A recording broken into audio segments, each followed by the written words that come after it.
ستاسو کور هم یاره نیم اسلام آباد دی څوک نه څوک افسرشاهي پکې اوسېږي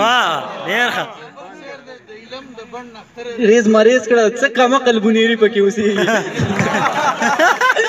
خپل ډېر ګران ملګری اعظم بونیري راغواړم چې راشي او خپل کلام وړاندې کړي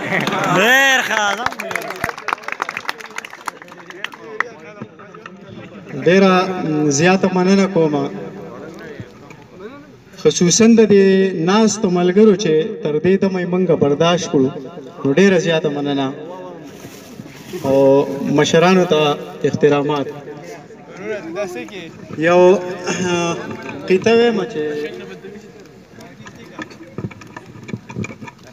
د ځانه نفرتونه لږ نچوړ که چې راځي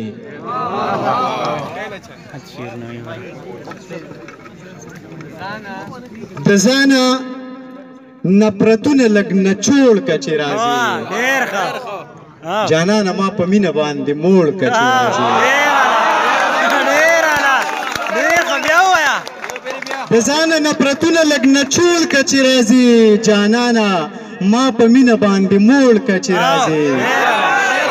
او دیدن کې چې مې خوږ زړه ته قرار ورکوی نه شي نو الله خو دې په تندر باندې سوړ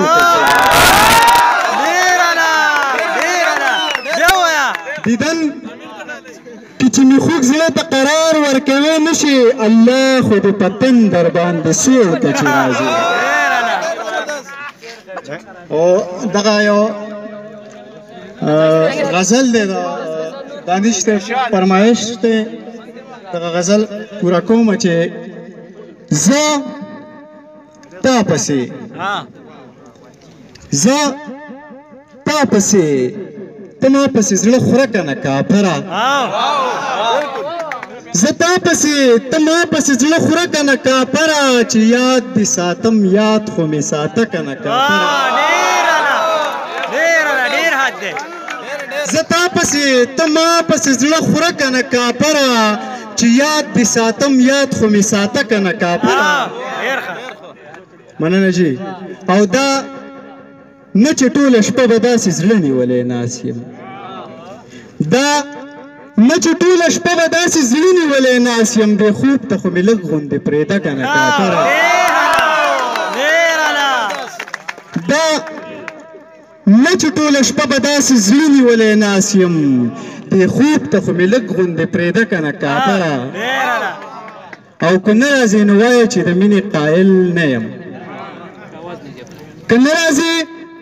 نو وایه چې د مینې قایل نه یم که ځان له سبا نه ګورې دا ده که نه کافره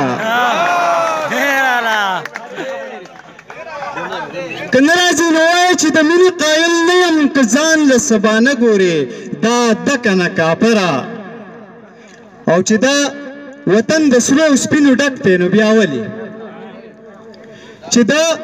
وطن د سرو او سپینو ډک دی نو بیا ولې بهر شپې کوې راځه که نه کافره چې دا وطن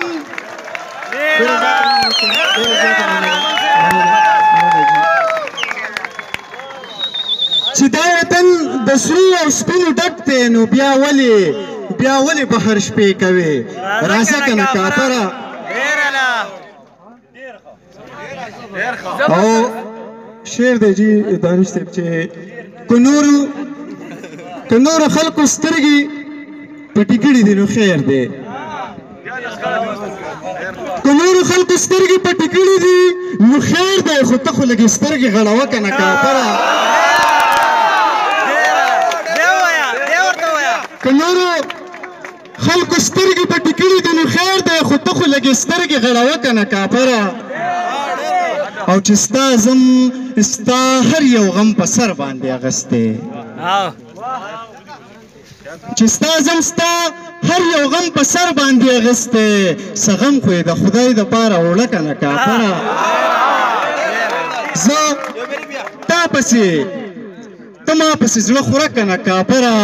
چې یاد دې ساتم یاد خو مې ساته که نه کافره او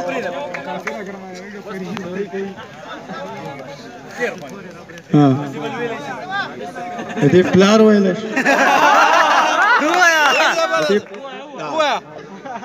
زما د دې ملګرو فرمایش دی غزل هم ښه دی او لکه دی به دغه دی که نه دغه به ووایم چې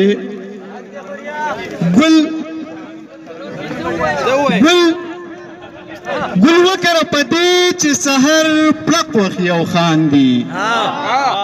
ګل وکره په دې چې سحر پړق وخي او خاندي د ځینې جینکو په شان چړق وخي او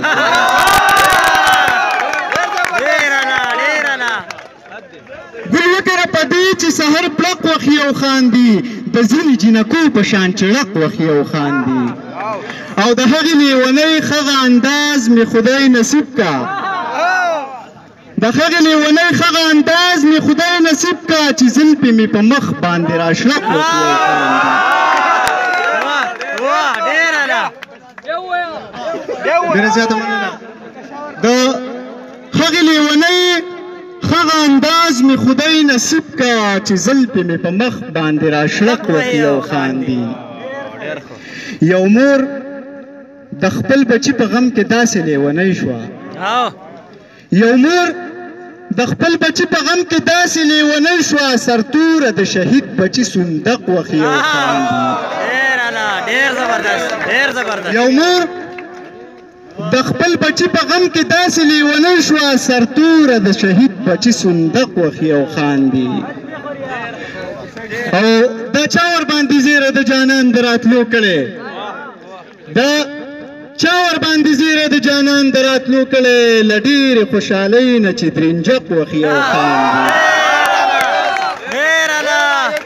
دا چا ورباندې زیره د جانان د راتلو کړی له ډېرې خوشحالۍ نه چې درنجق وخي او خاندي دا څرنګه جانان دی دا له کومې خاورې جوړ دی دا څرنګه جانان دی دا له کومې خاورې جوړ دی د زړه د بند توتیله مې مرچق وخي او خاندي دا څرنګه جانان دی دا له کومې خاورې جوړ دی د زړه د بند توتیله مې مرچق وخي او خاندي ازمه ناڅاپي راتلی تندر مې خو ښه وي ازمه ناڅاپي راتلی تندر وي خو ښه وي یو سړي که مې د زړه په سر کې چړق وخي او خاندي ډېره زیاته مننه